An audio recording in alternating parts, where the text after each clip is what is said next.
Scientists agree that the world is heating up. Global warming describes the greenhouse effect. Certain gases allow short-wave radiation from the sun to pass through them unabsorbed, while also absorbing some long-wave radiation that gets reflected back into space. Greenhouse gases trap heat the way glass walls of a greenhouse do. They include methane and nitrous oxide, but the paramount culprit is carbon dioxide. It significantly enhances the absorption and conversion of sunlight energy into heat.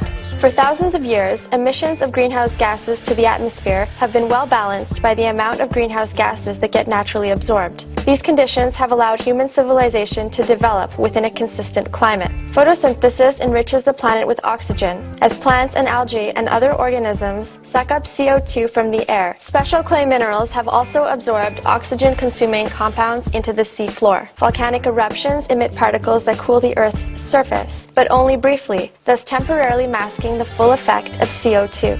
Evidence shows that human activity contributes to global warming by adding to and changing the levels of the gases responsible for the greenhouse effect. Changes that have historically taken thousands of years are now happening over the course of decades. Thawing permafrost and the rapid retreat of glaciers in Greenland, Alaska, the Himalayas, the Antarctic Peninsula, and on high tropical mountains show that global snow cover is melting and that massive glaciers worldwide are disappearing fast. Water flows to the seas from glaciers and ice caps as ocean water warms and expands. Densely populated cities like Tokyo, Shanghai, Bangkok, and New York are all at risk. Scientists predict that floods and droughts are likely to increase in number and severity, and climate-related diseases like malaria can surge. Other signs of climate change are seen in drying forests and dying wildlife. Reducing the threat of global climate change starts with sharing technologies and resources to lower greenhouse gas emissions and using clean energy options where available, such as wind, solar, and wave power.